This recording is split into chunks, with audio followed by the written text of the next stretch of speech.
E aí, rapaziada, beleza? Então, eu vou falar um pouco sobre as hemorragias digestivas baixas, tá? Já falei sobre hemorragias digestivas altas, falei sobre hemorragias digestivas altas varicosas, falei sobre pancreatite, falei sobre... Já falei um monte de coisa sobre gastroenterologia, né? Falei sobre esôfago, falei sobre as alterações morfológicas e funcionais do esôfago. Enfim, eu falei bastante coisa aí de... Como eu posso dizer? Sobre gastroenterologia, né? E eu vou continuar aqui. Falei sobre úlceras pépticas, vixe, falei sobre muita coisa. Falei sobre a síndrome de Mallory-Weiss, síndrome de Elafoy. Agora eu vou falar sobre hemorragias digestivas baixas, tá? Então vamos lá. Eu falei sobre as hemorragias digestivas altas, agora eu vou falar sobre hemorragias digestivas baixas.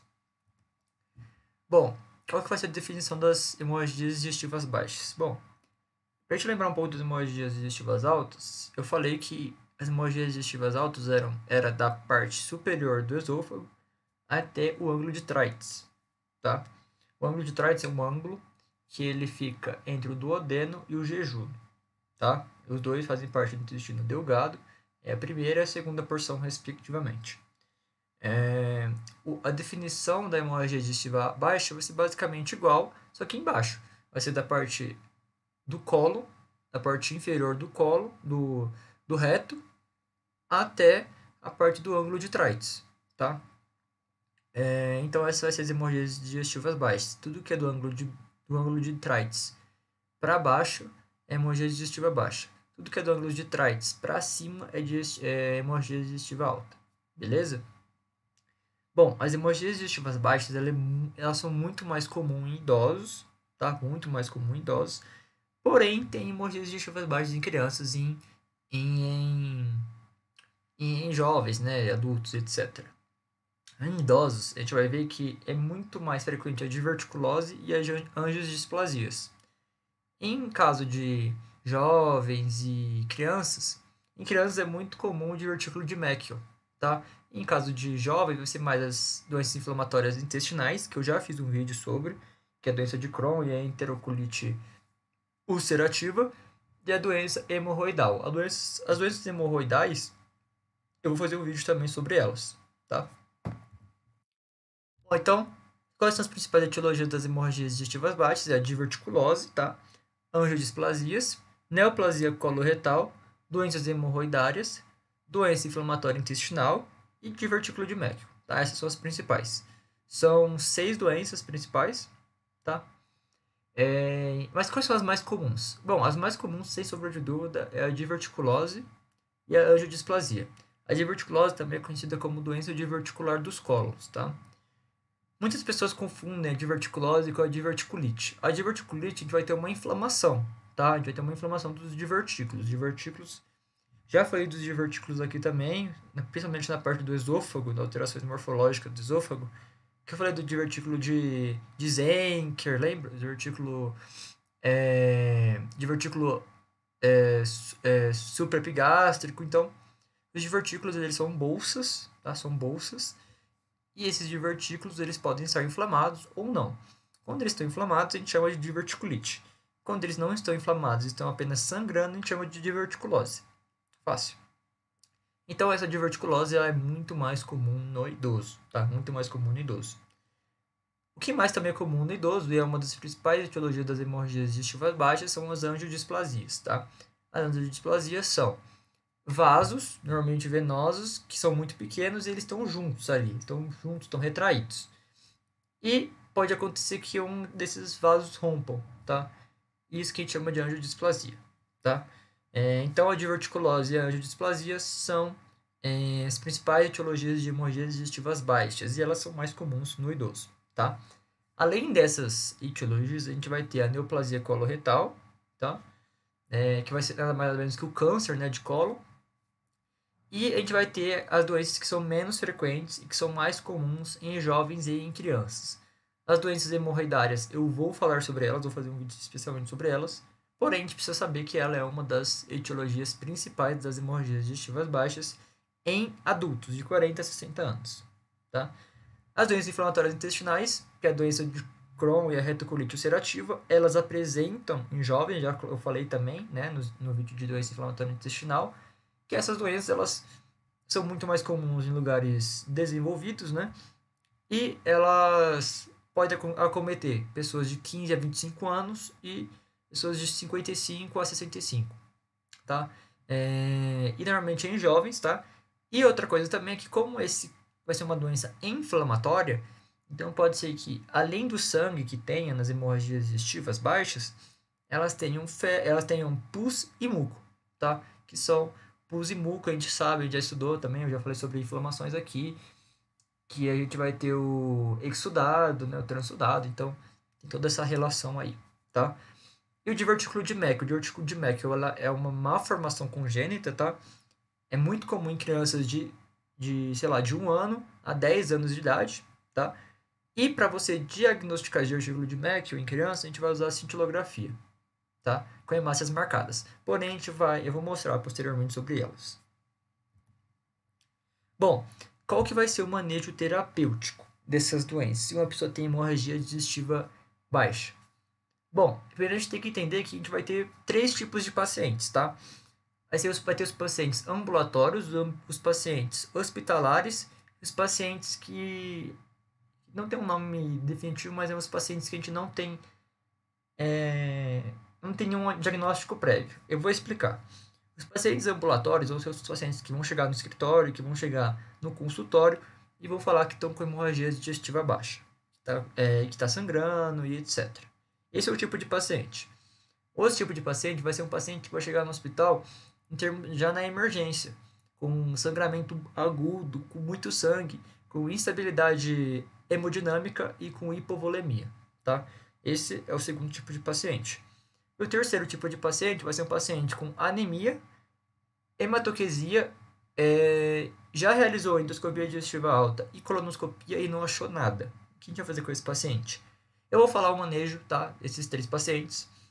São 3 pacientes diferentes, tá? O manejo deles são diferentes e eu vou explicar o porquê.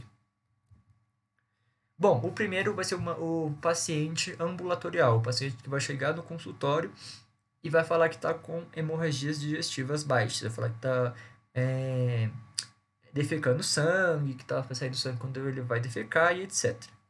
Nesse caso, o que a gente vai fazer? A gente vai fazer um toque retal, tá? Para ver se tem alguma hemorroida, principalmente se for jovens, né? Se for pessoas mais jovens, crianças ou adolescentes. Então a gente vai fazer um toque retal nele para ver se vai ter alguma doença hemorroidária, que é uma das causas, né?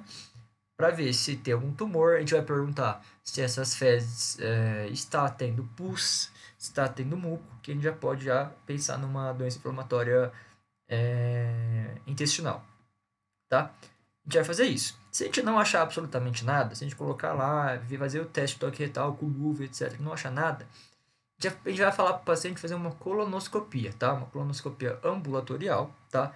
Não é de urgência, emergência, porém é bom que ele faça rápido, porque pode ser algum tumor, alguma coisa desse tipo, tá?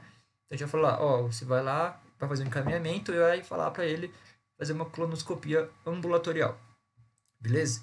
Se caso o paciente chega de novo para você depois disso e fala que não tem nenhum diagnóstico, não teve nada na parte da colonoscopia ambulatorial, a gente vai pedir para ele fazer uma endoscopia digestiva alta. Por quê?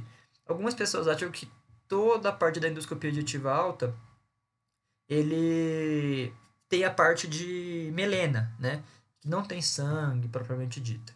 No entanto, isso é mentira, tá? Porque, que nem eu falei na parte das úlceras pépticas, úlceras duodenais, por exemplo, em grande sangramento, podem fazer com que tenha uma hemorragia digestiva baixa. Então, por mais que a úlcera fique em cima do ângulo de Treitz, pode acontecer que é tanto sangue que nem todo o sangue é digerido e se transforma em melena. Pode ser que mesmo assim saia sangue, tá?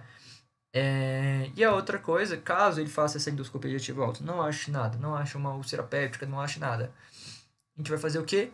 A gente vai suspeitar do intestino delgado, porque a gente viu a parte de cima, viu a parte de baixo, não tem nada, então só pode ser no intestino delgado. E como a gente vai fazer esse diagnóstico, né? Como a gente vai ver o intestino delgado, a gente usa a cápsula endoscópica, tá? A gente dá uma cápsula para o paciente engole essa cápsula e passa por toda a sua porção gastrointestinal, tá?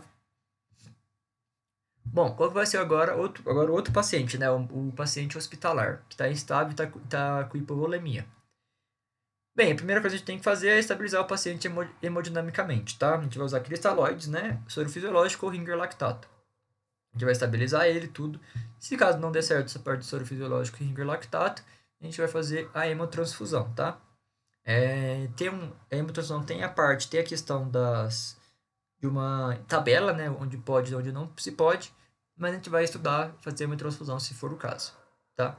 E a gente vai controlar o paciente, a gente vai ver se a pressão arterial dele está acima de 100, se a frequência respiratória está... Não, a gente vai ver se a pressão arterial está abaixo de 100, na verdade, então se ele tiver hipotenso, e se a frequência respiratória está acima de 100, tá?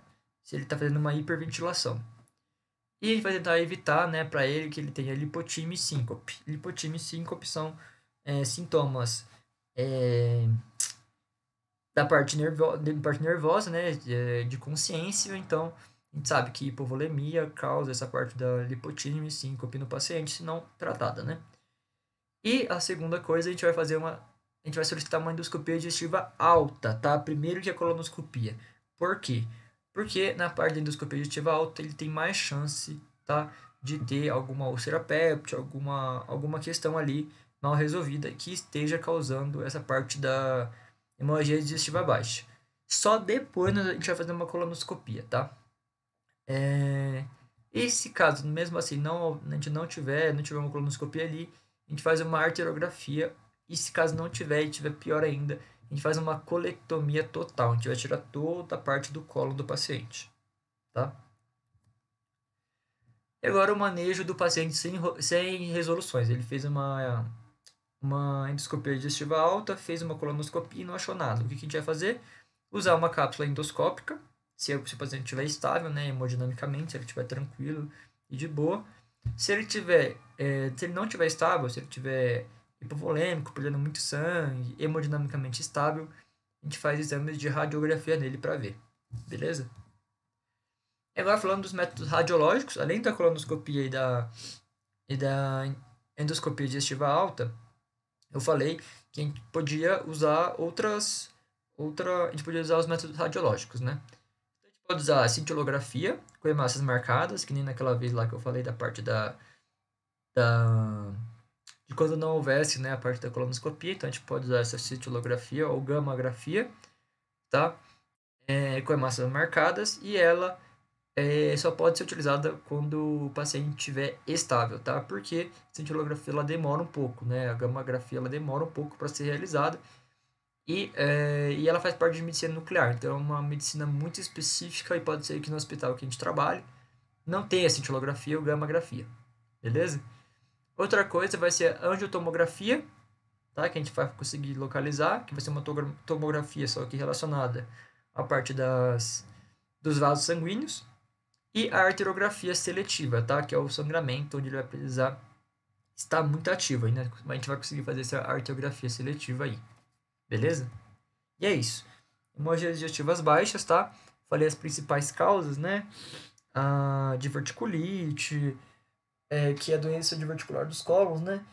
Falei da parte da angiodisplasias. E uma das doenças que eu não expliquei direito vai ser nesse vídeo, né? São as doenças hemorroidárias, né? Eu não falei sobre elas muito, não entrei em detalhes, porém, eu farei um vídeo somente sobre elas, tá? Pra gente ficar mais integrado sobre o assunto.